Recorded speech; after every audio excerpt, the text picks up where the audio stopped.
சாட்டை துரைமுருகன் என்ன சொல்றாரு பார்த்தீங்கன்னா, நம்ம தளபதி அண்ணாவுக்கு சினிமா துறையில கீழ விழுந்து கிடக்கும்போது நாங்க தான் அவர உயர்த்தி இது பண்ணோம். சீமான் அண்ணன் இல்லன்னா இன்னைக்கு விஜய் இல்ல. அப்படிங்கிற மாரி ஏகப்பட்டது சொல்லிக்கிட்டு இருக்காருங்க. என்ன சொல்றாருன்னு பார்த்தீங்கன்னா, அந்த கத்தி படத்துக்கு வெளியிடாம நெறைய பிரச்சனை பண்ணாங்க. அது எல்லாருக்கும் தெரியும். ஸோ அதுக்கு வந்து 130க்கு மேல அமைப்புக்கு மேல பிரச்சனை பண்ணாங்க. ஆனா சீமான் அண்ணன் தான் ரொம்ப அவருக்கு சப்போர்ட்டா பக்கபலமா நின்னு அந்த படத்த ரிலீஸ் பண்ண வச்சாரு அப்படிங்கிற மாரிலாம் நெறைய சொல்றாரு. ஸோ அது மட்டும் இல்லாம அந்த படம் தான் அவர் கேரியர்லயே திருப்பி போட்டது. அதுக்கப்புறம் தான் அவரு நல்லா துப்பாக்கி அப்படி படம்லாம் வந்துச்சு அப்படிங்கிற மாரி சொல்றாரு. இது கூட தெரியல அவருக்கு. ஏன்னா துப்பாக்கி படம் வந்து 2012, கத்தி படம் வந்து 2014. துப்பாக்கி படம் தான் அவரோட லைஃப், அவரோட கேரியர்லயே சுறா அப்படிங்கிற மூவிக்கு அப்புறமா அவர் வாழ்க்கையை திருப்பின மூவியே இதுதான். ஸோ அது தெரியாம இவர் கத்திக்கு அப்புறம் தான் துப்பாக்கி வந்துச்சுன்னு சொல்லி மாத்தி பேசிக்கிட்டு இருக்காரு.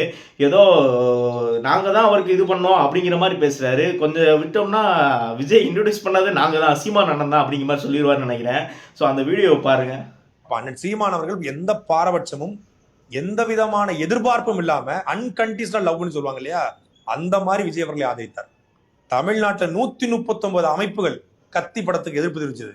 சீமான் என்கிற ஒரு மனுஷன் மட்டும் இல்லாம இருந்தா கத்தி படம் தமிழ்நாட்டில் இல்ல. சினிமா கேரியரே கீழே விழுந்திருக்கும். கத்தி தான் அவரை தூக்கி விடுது. அதுக்கப்புறம் தான் துப்பாக்கி, அதுக்கப்புறம் தான் அடுத்தடுத்த படங்கள். கிட்டத்தட்ட அவரு பயங்கரமான நெருக்கடி தள்ளப்பட்டாரு. அது அதிமுக ஆட்சி காலம் வேற. அதிமுக ஏற்கனவே விஜய் மேல பயங்கர கடுப்பு.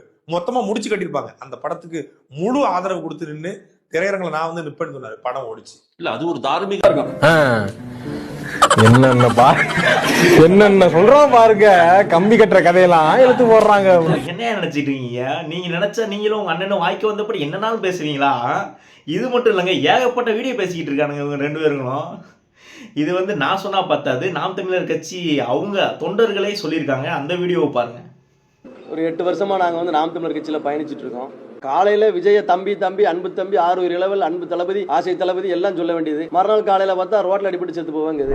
தமிழர் நலன் தலைவர் பிரபாகரன் சொல்லிட்டு இருந்தவர் இன்னைக்கு வந்து ரஜினி வீட்டுல போய் கையை கட்டி நிக்க. சங்கி அப்படிங்கிறது கெட்ட வார்த்தை கிடையாதுங்க. நாளைக்கு எங்களையும் சங்கின்னு சொல்ல வைக்கலாம். மறுநாளே என்ன சொல்லுவார், மேடல் என்னைய பத்தி ஏன்டா சங்கிங்க? அவர் என்ன குழப்பத்துல இருக்காரா, இல்லைன்னா என்ன ஆச்சு அவருக்கு என்னங்கிறது எங்களுக்கு புரியப்படல. தமிழ் தேசியத்துல இருந்து மெதுவா விலகி இப்ப போய் ரவீந்திரன் துரைசாமிங்கிற ஒரு RSS காரர் அவரை கூட்டிட்டு போய் ரஜினியை பார்க்க போயிருக்காரு. சங்கினா செருப்ப கலத்தி காட்டின சீமாண்டைக்கு சங்கிங்கிறது சக தோழன்கிறாரு. டெல்லி கணேசுக்கு வீர வணக்கம் செலுத்துறாரு. நீங்க இன்னைக்கு யார் பாண்டியர் அப்படிங்கிற பேச வேண்டிய விஷயமே இல்லை. இப்போ அதெல்லாம் காலம் கடந்து என்ன 2000 வருஷம் ஆகி போச்சு. இனிமே நம்ம எல்லாரும் தமிழர், நம்ம ஒற்றுமையா இருக்கணும், இதோட நிப்பாட்டிக்கிடணும். அவரு அதை தாண்டி யார் தமிழர்னு போய் ஒரு 2 சாதிகளுக்குள்ள சண்டை இழுத்து விட்டுக்கிட்டு அதெல்லாம் தேவையில்லாத வேலையில பார்க்க. மேடைகள்ல பேசும்போது வெளியில சாதி இல்லைன்றாரு. பேசுறது பூரா எங்க நிர்வாகிகள் கூட்டத்திலயோ இல்ல உள்ள பேசுறதுல முழுக்க சாதி தான். சுப்பையா கோனார் மாமா சுப்பையா கோனார்னு சொல்லு, இதுல என்ன தப்பு இருக்கு அப்படிங்கிறாரு. எங்கிட்ட எல்லாம் சாதியே பேசக்கூடாது, சாதியே இல்லைங்க. அவர் முழுக்க சாதியை தான் பேசுறாரு. அப்ப அவர் சொல்லுவாரா நான் செவத்தியா நாடார் மாவன் சைமன் நாடார்னு அவர் சொல்லுவாரா? எங்களை போன்ற இளைஞர்கள் சீமானுடைய ஆவேச பேச்சுகளை நம்பி தயவு செஞ்சு நீங்க தமிழ் தேசியம்னா தமிழ் தேசிய உணர்வுல இருங்க, தப்பே கிடையாது. தலைவரை மனசுல ஏத்துக்கிட்டு